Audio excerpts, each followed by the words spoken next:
అందరికీ నమస్కారం. మనము కలలు కంటాము, కానీ అవి పగటి కళ్ళగానే నిలిచిపోతాయి. ఈ కళలకు మన కష్టాన్ని చేరిస్తే ఖచ్చితంగా మన విజయానికి చేరువవుతాం. ప్రియమైన యాస్పిరెంట్స్, మీరు కూడా మీ జీవితంలో ఒక కళ కని ఉన్నారు.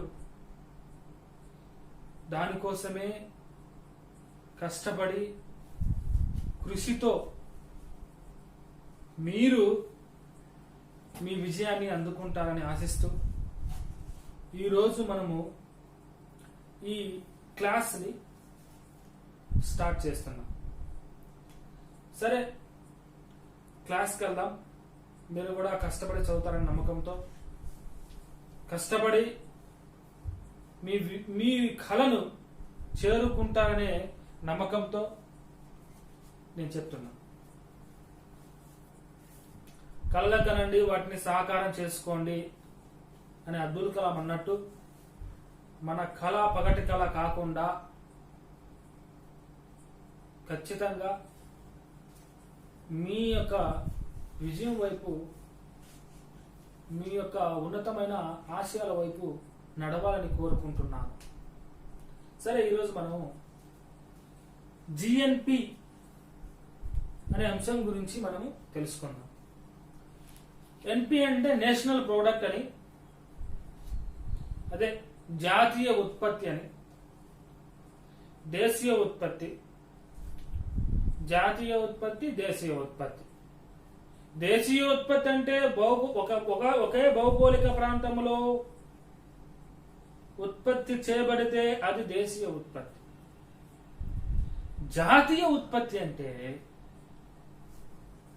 ఒక దేశ ప్రజలు, అంటే ఒక జాతి ప్రజలు దేశంలో గాని విదేశాలలో గాని ఉత్పత్తి చేయబడితే దాన్ని జాతీయ ఉత్పత్తిగా పిలుస్తాం. ఇప్పుడు మనం స్థూల జాతీయోత్పత్తి మార్కెట్ ధరలలో అనే అంశం పైన తెలుసుకుందాం.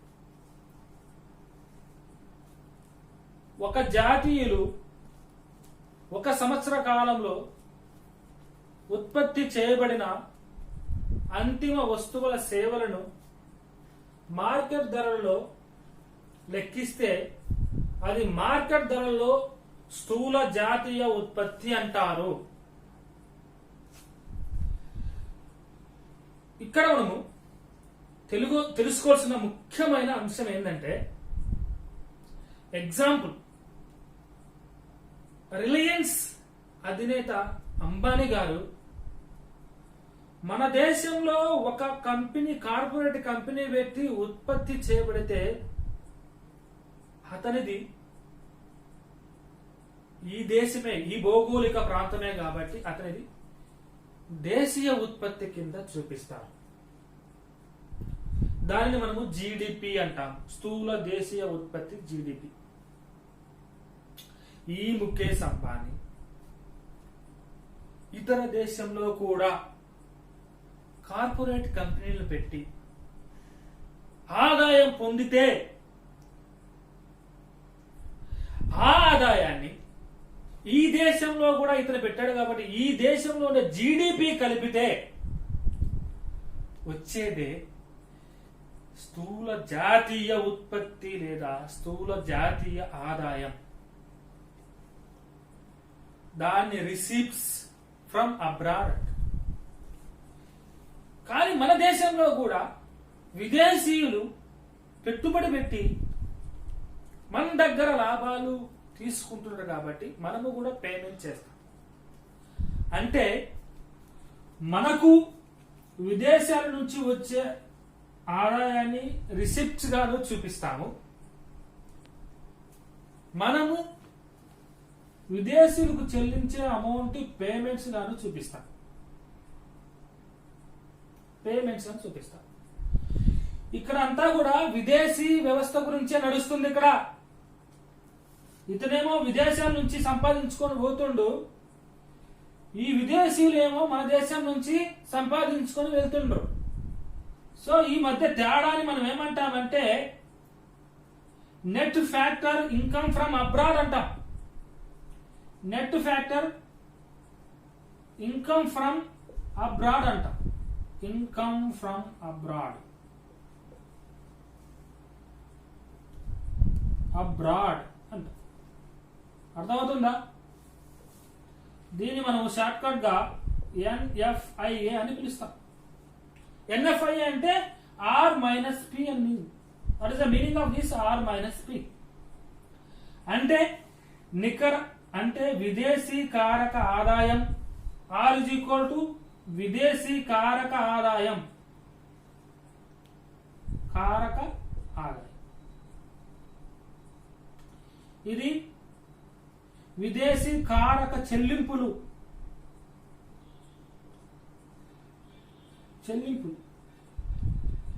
చెల్లింపులు మనం చేస్తామండి. ఈ మధ్య వ్యత్యాసాన్ని మనము నెట్ ఫ్యాక్టర్ కాస్ట్ అంటాం. సో ఈ విదేశీ నికర కారక ఆదాయాన్ని మనము జీడిపికి కలిపితే, జీడిపి మార్కెట్ ప్రైస్ కలిపితే మనకు స్థూల జాతీయ ఉత్పత్తి వస్తుంది. స్థూల జాతీయ ఉత్పత్తి వస్తుంది. ఇంతవరకు అర్థమైంది కదండి? పాస్ చేసినవా? సరే, మా పాప ఆపరేట్ చేస్తుంది అందుకని. సరే, ఇంతవరకు మీకు అర్థమైంది అనుకుంటా. ఇప్పుడు ఈ రెండు మధ్య తేడాను మనం గమనించాలి. ఈ జీడిపి ఏమో దేశంలో ఉత్పత్తి చేయబడిన వస్తువుల యొక్క ఆదాయం. ఈ జిఎన్పి ఏమో దేశంలో ఉత్పత్తి చేయబడిన వస్తువులతో పాటు విదేశాల నుంచి వచ్చే ఆదాయము మైనస్ విదేశాలకు చెల్లించే ఆదాయము వాల్యూతో కలిపితే ఈ జాతీయ ఉత్పత్తి వస్తుంది. ఇప్పుడు ఈ NFIA net factor income from abroad, ఇది మైనస్ వాల్యూ ఉందనుకోండి. మైనస్ వాల్యూ అంటే నెగటివ్ వాల్యూ ఉందనుకోండి. నెగటివ్ వాల్యూ ఉందనుకోండి. ఇది నెగటివ్ వాల్యూ వస్తే ఏమవుతుందంటే GDP MP minus net factor NFIA వస్తుంది. ఇది మైనస్ వాల్యూ అయితే అంటే రిసిప్ట్ తక్కువగా ఉండి పేమెంట్స్ ఎక్కువగా ఉన్నప్పుడు ఇది రుణాత్మకంగా ఉంటుంది. ఈ రుణాత్మకంగా ఉన్నప్పుడు జీడిపి కంటే కూడా ఇప్పుడు ఇక్కడ ఏమొస్తుందండి, జీడిపి లోంచి కొంత వాల్యూ తగ్గిపోతుంది కదా. తగ్గిపోయినప్పుడు ఇది యాక్చువల్లీ ఇది జీడిపి అండి. ఇది జీడిపి. ఇప్పుడు ఇక్కడ రిసిప్ట్స్ అనేటివి చాలా తక్కువగా ఉన్నాయి. ఇక్కడ రిసిప్ట్స్ అనేది చాలా తక్కువగా ఉంది. ఈ రిసిప్ట్స్ చాలా తక్కువగా ఉంది. కానీ మనము విదేశాలకు చెల్లించే పేమెంట్స్ ఉన్నాయి కదా, ఈ పేమెంట్స్ ఇది ఎక్కువగా ఉంది. అంటే ఇది ఇక్కడ నుంచి నెగటివ్ వాల్యూ వస్తుంది కాబట్టి ప్లస్ మైనస్ పేమెంట్స్. ఇప్పుడు జిఎన్పి అనేది చాలా తక్కువ వస్తుంది. This is a GNP.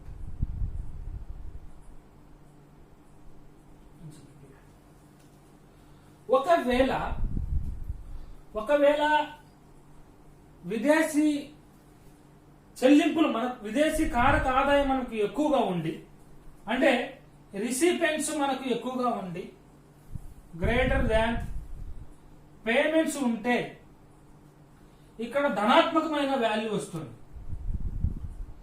ధనాత్మకమైన value అంటే పాజిటివ్ వాల్యూ వస్తుంది.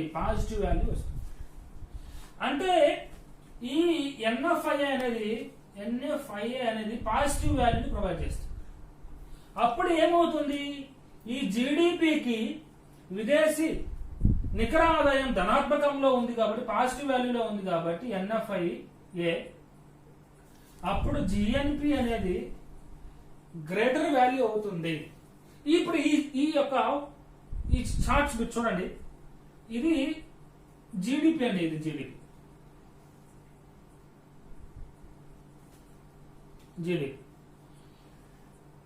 రిసిపియెంట్స్ ఎక్కువగా ఉంది,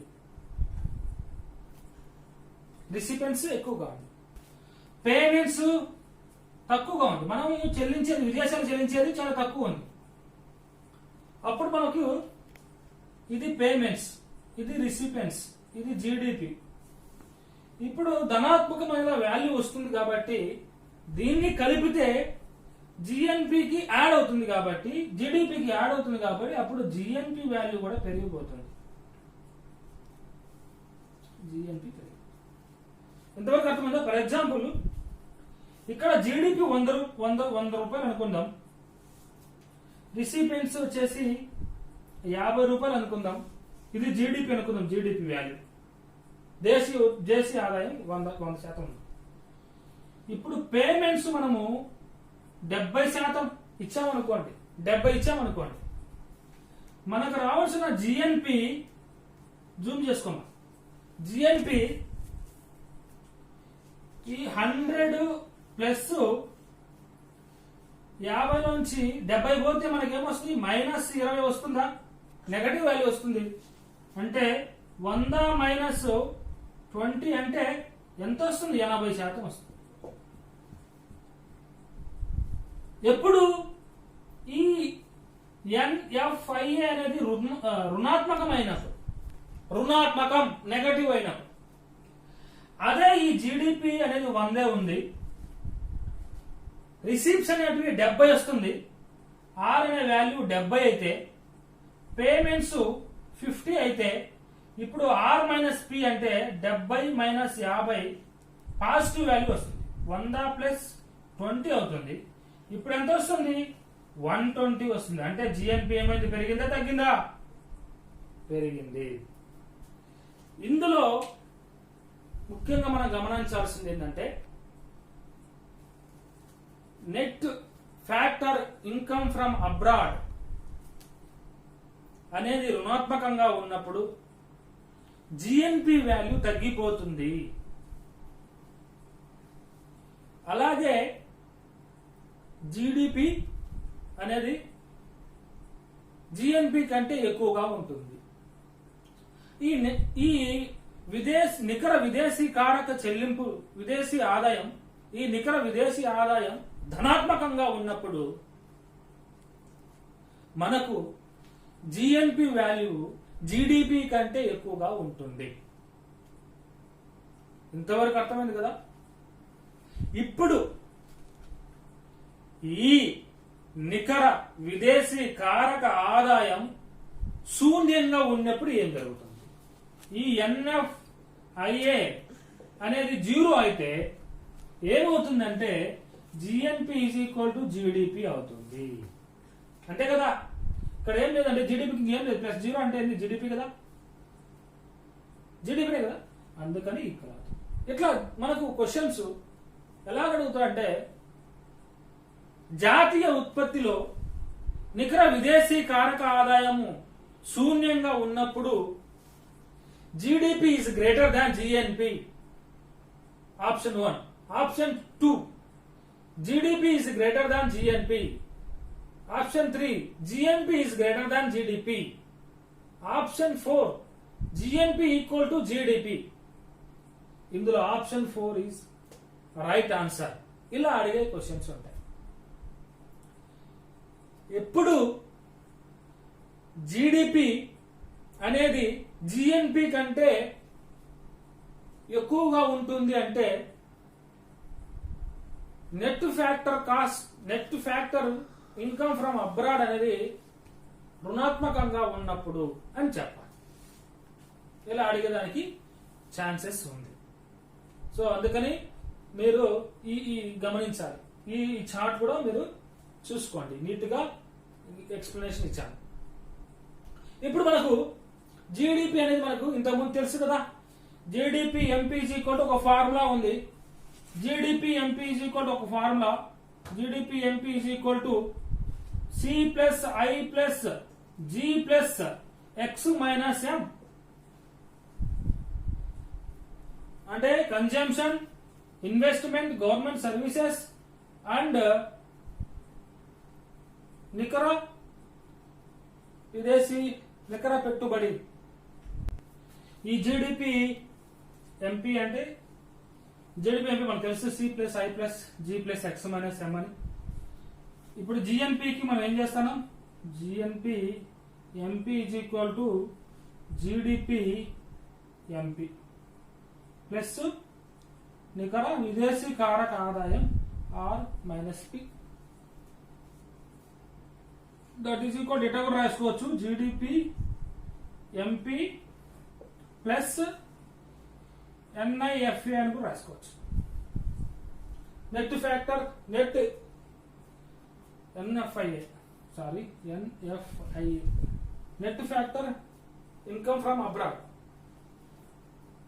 సో దీన్ని మనము జీడిపిని ఎక్స్పాండ్ చేస్తే జీడిపి ఎంపీసీ మనం C plus I plus G plus X minus M plus నికర విదేశీ కారక ఆదాయం ఆర్ మైనస్ పి. అలాగే రాయొచ్చు C plus I plus G plus X minus M plus NFIA అని రాయొచ్చు. ఇది మార్కెట్ ధరలో జాతీయ ఆదాయం. మరి ఫ్యాక్టర్ కాస్ట్ లో జాతీయ ఆదాయం అంటే ఫ్యాక్టర్ కారక చెల్లింపులో జాతీయ ఆదాయం అంటే ఏం చేయాలి? తెలుసు కదా. దాంట్లో నుంచి నికర పరోక్ష పన్నులను తొలగించాలి. అదే రాస్తాం మనం ఇక్కడ. జిఎన్పి నికర పరోక్ష పన్నులను కలపాలి. GNP factor cost is equal to GDP factor cost. GDP factor cost తెలుసు కదా ప్లస్ నికర విదేశీ చెల్లింపు. దీన్ని ఎక్స్పాండ్ చేస్తే C plus I plus G plus X minus M plus subsidies minus taxes and plus R minus P.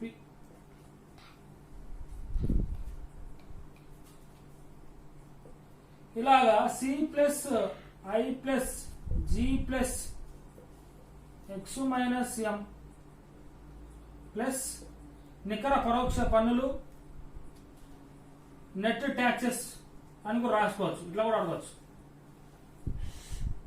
Net T plus NFIA net factor income from abroad అని కూడా రాసుకోవచ్చు.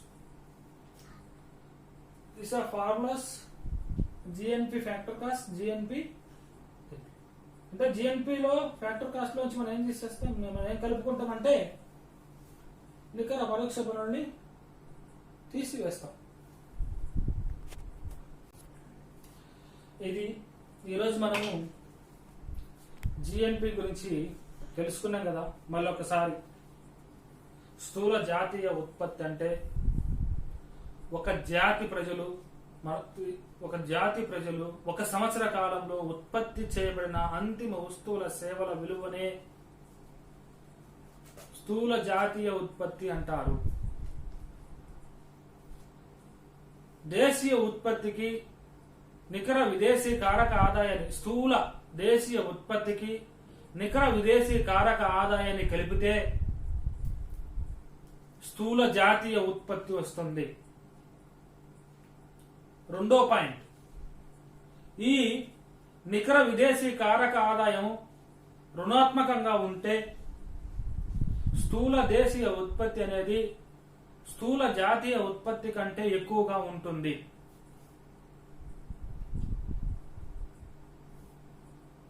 ఈ నికర విదేశీ కారక ఆదాయం ధనాత్మకంగా ఉంటే స్థూల దేశీయ ఉత్పత్తి అనేది స్థూల జాతీయ ఉత్పత్తి కంటే తక్కువగా ఉంటుంది.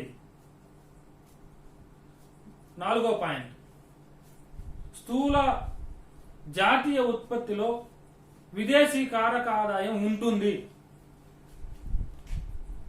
స్థూల దేశీయ ఉత్పత్తిలో విదేశీ కారక ఆదాయం ఉండదు.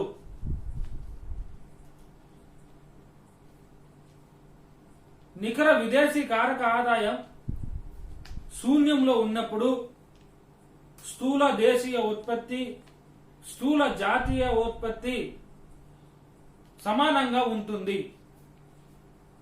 ఈ 4 పాయింట్లు నేను చెప్తప్పుడు ఖచ్చితంగా రాస్తాను, అడిగేదానికి ఛాన్సెస్ ఉంటాయి. ఇంతవరకు ఈ జాతీయ ఉత్పత్తి జిఎన్పి గురించి మనం క్షుణ్ణంగా తెలుసుకున్నాం. మళ్ళీ రేపటి క్లాస్ లో మనము నికర దేశీయ ఉత్పత్తి గురించి తెలుసుకుంటాం, నికర జాతీయ ఉత్పత్తి గురించి తెలుసుకుంటాం. నికరకు స్థూలకు ముందుగానే మీకు చెప్పా, స్థూలలో తరుగుదల కలిసి ఉంటుంది. స్థూల దేశీయ ఉత్పత్తి అయినా స్థూల జాతీయ ఉత్పత్తి అయినా తరుగుదల కలిసి ఉంటుంది. నికరంలో వచ్చినప్పటికీ ఈ తరుగుదల లేదా అరుగుదలను తీసివేయబడుతుంది. రేపు క్లాస్ లో మనము వాటి గురించి క్షుణ్ణంగా తెలుసుకుందాం. మీరు సబ్స్క్రైబ్ చేసుకొని ప్రతి క్లాస్ ని మీరు వినండి, ఉద్యోగాన్ని తొందరగా పొందండి. Thank you for watching this video.